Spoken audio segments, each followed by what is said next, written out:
दिंडोरी तालुक्यातील वणी येथे एक अल्पवयीन हिंदू मुलगी लव्ह जिहादची बळी पडली असून मागील 4 वर्षांपासून एक मुस्लिम युवक तिला मानसिक त्रास देत होता।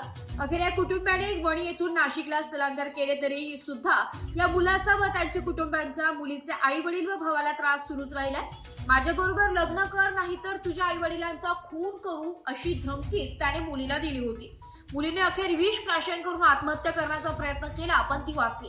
सदर मुलगी हुशार असूनही केवळ भीतीपोटी मुलीच्या आई वडिलांनी तिला 12वी परीक्षेत बसू दिले नाही व घरातच ठेवले। या मुस्लिम कुटुंबांचा अवैध दारू व गुटखाचा मोठा धंदा असून केवळ भीतीपोटी स्थानिक कोणी पुढे येत नाहीये। भाजप नाशिक महानगर जिल्हा अध्यक्ष सुनील केदार यांच्याकडे जेव्हा या मुलीच्या आई वडिलांनी तक्रार केली तेव्हा चक्र फिरले व गुन्हा दाखल झालाय। या प्रकरणात वणी पोलीस स्टेशनचे काही कर्मचारी सहभागी असून गुन्हा दाखल होण्यापूर्वीच पोलिसांनी त्या गुन्हेगाराला सावध केले व त्याला परराज्यात फरार केल्याचा आरोप भाजप नाशिक महानगर जिल्हा अध्यक्ष सुनील केदार यांनी केलाय।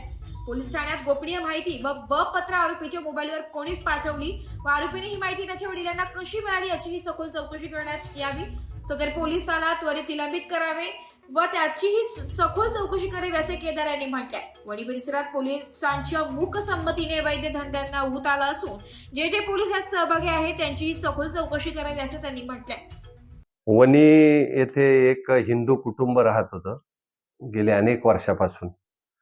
त्या ठिकाणी एक मुस्लिम युवक गेले 4 वर्षापासून एका हिंदू मुलीला ब्लॅकमेल करत होता आणि तू जर माझ्याबरोबर लग्न नाही केलं, माझ्याबरोबर अफेअर नाही केलं, माझ्याबरोबर मैत्री नाही केली तर तुझ्या आईवडिलांचा मी खून करील अशा पद्धतीने तिला त्रास देत होता। 1-2 वेळा पोलीस स्टेशनला त्या तक्रारी दिल्या होत्या, परंतु पोलिसांनी काही दाद दिली नाही। त्यामुळे ते कुटुंब स्वतःचं राहायचं घर सोडून नाशिकला राहायला आले। तरी त्या मुलाचा त्रास असल्यामुळे त्यांना माहिती मिळाली आणि भाजप अध्यक्ष म्हणून त्यांनी मला संपर्क केला आणि मी त्यांच्या घरी गेलो असता त्या मुलाचं कॉल रेकॉर्डिंग ऐकलं।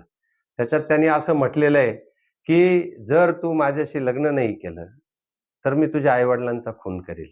त्यामुळे भीतीपोटी 12वी सायन्सची परीक्षेला सुद्धा त्या मुलीला तिच्या आईवडिलांनी पाठवलं नाही। इतकं भयानक हे प्रकरण असताना वणीत ज्या वेळेस मी गेलो त्यावेळेस त्या मुलाविषयी कोणी सांगायला नकार दिला, इतकी त्याची दहशत आहे।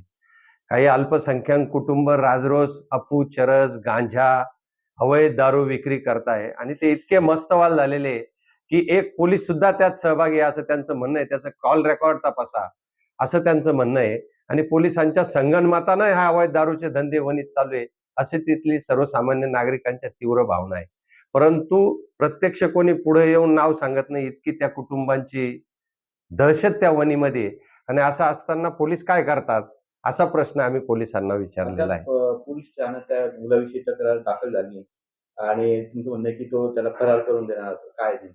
पोलिसांनी तक्रार दाखल करण्यापूर्वीच पत्र काय असतं ते आणि पोलिसांची एक कारवाई गोपनीय माहिती ही त्या मुलाच्या मोबाईलवर गेली। मुलाने त्या मोबाईलवरून वडिलांना कशी पाठवली, कोणत्या पोलिसांनी ही बाहेर पाठवलं याची चौकशी झाली पाहिजे आणि कोणते पोलीस खात्यातले पोलीस अधिकारी असतील, पोलीस असेल त्याच्यात सहभागी आहे त्यांची चौकशी होऊन त्यांच्यावरही कारवाई झाली पाहिजे अशी माझी मागणी।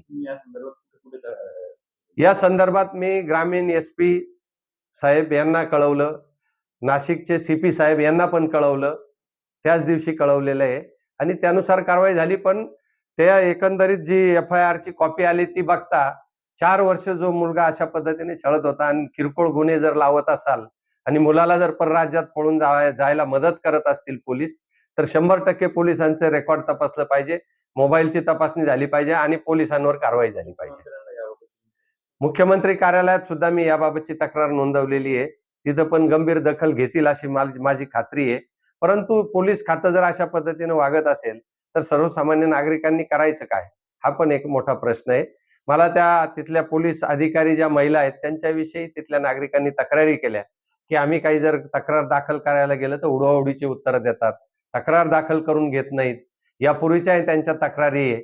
त्यामुळे हे प्रकरण वाटतं तितकं सोपं नाही, हे प्रकरण गंभीर आहे। वणीची ताबडतोब दखल घ्यावी। पोलीस ग्रामीण पोलीस आधी SP ग्रामीण पोलीस SP आणि आता ती नाशिकमध्ये राहायला आली, ती एक कुटुंब इतकं घाबरलेलं आहे की जबाब द्यायला वणीला बोलवलं, त्यांनी सांगितलं आम्हाला जबाब वणीला येऊ शकणार नाही, इतकं दहशतीत ते कुटुंब आहे। त्यामुळे मी शहराचे पोलीस आयुक्त कर्णिक साहेबांना पण ती माहिती दिली. मराठी न्यूज साठी तालुका प्रतिनिधी भाऊसाहेब पिंगळ, वणी.